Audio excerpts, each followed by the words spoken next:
How's it going, guys? My name is Zach with the Movie Castle, and today we're going to be taking a look at Junji Ito Maniac Episode 12. This one's entitled Whispering Woman and Soichi's Beloved Pet, and this is the last one of the season. Overall, I had a fun time here. Now, obviously, this show is not perfect, and it could have helped with a bigger budget, and obviously, and it should go without saying, Ito's manga is always going to be better, and I definitely recommend you checking out the source material when you can. Tombs just came out. Go and find it in your local bookstore. I'm reading through it right now, having some fun. But that being said, I feel this is a step in the right direction. It's a little better than Junji Ito Collection, and it's just been really fun with rewatching some of his stories in a different form and seeing them with color and sound and animation, and I thought it was fun. And hopefully we'll get more good stories soon, and hopefully the quality will continue to get a little better each time. I've been thinking this, but more Junji Ito animation is pretty much inevitable. I don't know if there'll be a season 2 of Maniac, but there'll be something, you know. It may drift from Collection to Maniac to Junji Ito Tales of Terror, Junji Ito Nightmares, and just go on down the line. Who knows? But it might be more Maniac, it might be something else, but I know we will eventually. Again, I don't have confirmation, but I know more will eventually come, and hopefully it's good, you know? Anyway, with this episode in particular, this show is obviously based on manga by Junji Ito, and the first story, Whispering Woman, can be found in Fragments of Horror. Fragments of Horror is a really, really good Junji Ito collection. The debate is obviously between Fragments of Horror and Shiver as to what the best collection is. Personally, I like them both. Either or, but I will say it's surprising we haven't gotten more from Fragments, because that's a really good collection. You think all the stories would be adapted by now, but really just a couple. After that, Suichi'S Beloved Pet, the Suichi collection is not coming until, I think, July of this year for those of us in the States. However, luckily for us, this is one that we do have in the collection Smashed. So yeah, even though Soichi is going to be getting his own volume in July, we do have 3 Soichi stories in Smashed, so cool to get a little peek at the character here. And yeah, definitely would recommend reading the source material again when you can. And I do want to say, for these final episodes, I thought this was a good place to go out. No huge problems. Both of them are great stories, and I feel like it did a lot. Whispering Woman is Junji Ito's psychological horror. Again, a lot of people know Junji Ito for his body horror, but I feel like he does have a series of strange and terrifying psychological stories. What if you were compelled to do this? What if you felt this way, and how terrifying this situation could be? And here we get a woman suffering from hyper indecisivity, and she has to have a helper following her around, whispering in her ear, telling her what to do, and the two form sort of a two-human cooperative system, and it's a very, very strange visual. Suichi's Beloved Pet, more comedy. This time around, we have a cat. Junji Ito does cool stuff with cats. Obviously, if you like this, I would recommend reading Junji Ito's Cat Diary, an autobiographical story about him, his wife, and their 2 cats. Pretty cool stuff there. But, you know, me personally, as a cat owner, you may notice one of the cats comes in and disturbs the videos every so often. Say hi to the camera. Look at the camera. It's just always fun to see a cat story. Good bit of comedy, pushing the concept, you know, much like with 4x4 Walls, which was my siblings yelling too loud. A good real-world concept. And this one, hey, the cat's kinda crazy, right? Pushed to the extreme. And I will say, between Collection and Maniac, they're adapting some longer running series. For example, Tomie and Oshikiri as well.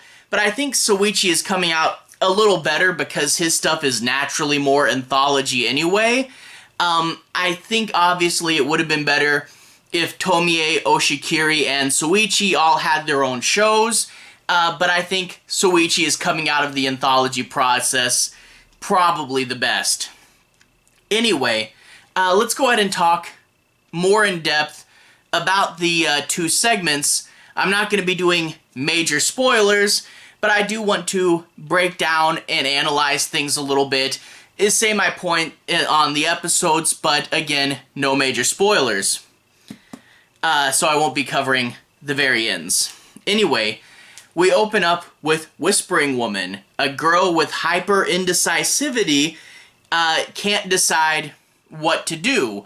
She says, I'm standing up. Should I sit down? Should I sit down over here? Should I sit down over there? If I sit down, in which position? Every little decision is overanalyzed to a million other decisions, and she can't pick even the simplest things.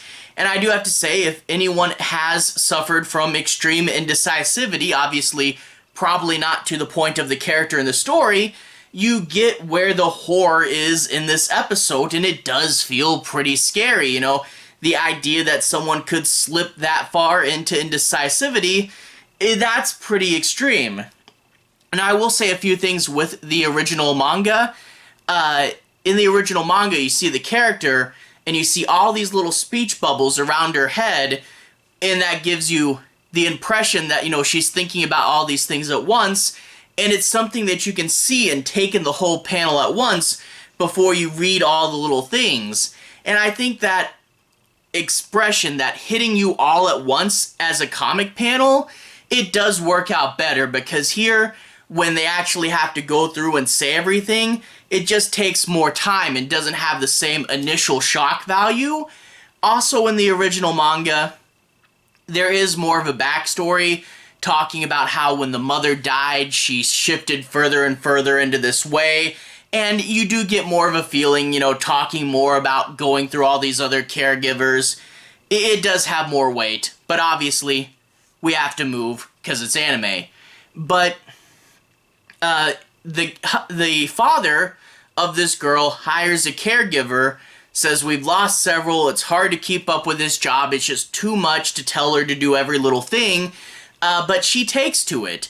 This new caregiver follows behind her and, you know, clearly, calmly, and precisely tells her how to do everything. Just kind of leans over her shoulder and starts pointing and saying, do this, do that, and guiding her through her life. And I do like the idea, you know, they say it's working, but in some ways it's working too well. And it's a thing that really is helpful to her, helping her live her life and be happy, but it starts to look creepy when she's a happy young girl. Hey, Daddy, I brought you flowers. And then behind her is this woman just going, give her the flowers. You know, it's a weird visual, so it's kind of scary before it gets to the real horror point of the story. But man, just such a creative concept to come up with. But there's also one thing that even with the manga, it did kind of bug me, is Ito introduces a really interesting concept where there might be something more going on with these directions. In an example, the caregiver tells her to cross this road, to walk down the street on the other side of the road, and then all of a sudden there's a bus accident the way that she normally walks. The instructions have good luck for her, but then it's not touched on much more than that. And I'm like, that's super interesting. It kind of sucks that this is a hanging plot point.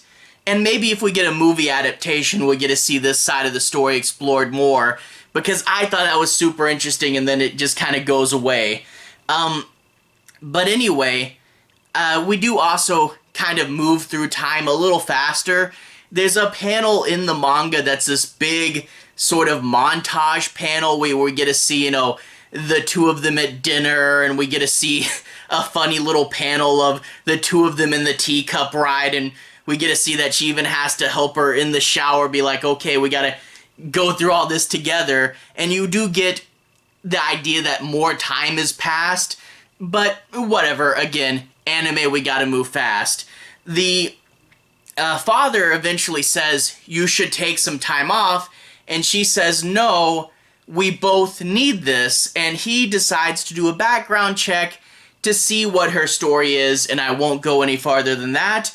Needless to say, though, an interesting dark revelation and a legitimately horrifying ending. You know, like I said, this has a visual that looks strange and scary to us of the woman following behind, but that's not blatantly horror. Again, there's nothing super wrong with that. It's actually a helpful thing. But then we get to the end. Really good, creepy moment how this story ends. I really do love this story. Deep, dark, psychological stuff. Cool stuff there. Fun little twist. Anyway, moving on to Suichi'S Beloved Pet. Suichi's sister finds a stray cat, takes it home with her. Mommy, Daddy, can I please keep it? And they say yes, and they name it Corin. And both the siblings and the parents, they love this cat, but not Suichi. The first encounter, Suichi tries to scare it, the cat is unfazed and farts right in his general direction. Suichi doesn't like the cat now, and he tries to drag it away with a noose, which, kind of surprised they kept that in the anime. A dark visual, but they acknowledge that it's dark. The sister slaps him, the cat scratches him when he gets loose, and they tell the mom. And the brother brings up a very valid and crucial point. If he's mean to animals, he will be mean to people. This is a bad sign. And yeah, if you see kids torturing animals, that is a sign of serial killer behavior. Get the kids to a psychologist. Don't let kids torture animals. But Suichi sees that he's in a bit of hot water. If he and the cat aren't on good terms, people aren't going to like him and they're going to think something's wrong with him. But how can an evil little kid be friends with a cat?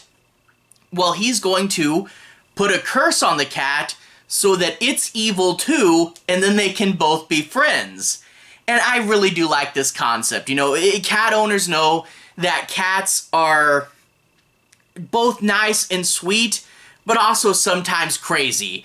And you really do get to see this concept where the cat's running around, destroying the house, killing bugs, bringing home the famous hell bug, where the other siblings are like, what is that? And Suichi's like, he killed a bug from hell. High point in the comic. Really do like it. And I don't think I said this earlier, but the voice of the cat, rather than just getting a sound effect, they have some voice actor going around going, meow, meow, meow, meow, meow. And it's absolutely hilarious. Meow, meow, meow, meow, meow. Just, I love it. You know, it's this fun, goofy, extreme humor, rooted in reality, pushed to an extreme, and I won't spoil the ending, but farther and farther, big, way too epic finale, and overall, a fun little story. Again, expect more comedy than horror, but this show opened on comedy, now it's closing on comedy. Fun gag with the cat. I do have to wonder why this episode wasn't paired up with 4x4 Walls, the show's other Suichi story. I guess they're trying to spread them out and make sure that the bigger characters are spread a little bit more throughout the series.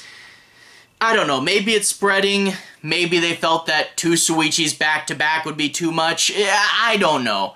But cool to see one more with one of Junji Ito's more famous characters, and a fun way to wrap out the series. Anyway, definitely had fun with this. I should be getting to a complete series review sometime pretty soon, and I think after this I need to go back. I've not seen all of Junji Ito collection. I need to go and do a proper full watch through on that. So after this, I'll probably try to get to something for collection. Anyway, to everyone who's watched so far, thank you for watching. To everyone who's liked and subscribed, thank you. You really are helping the channel out.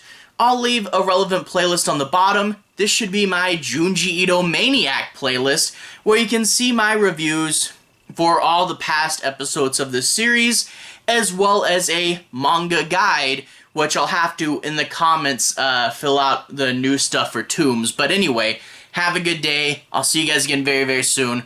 Relevant playlist on the bottom. Have a good day now.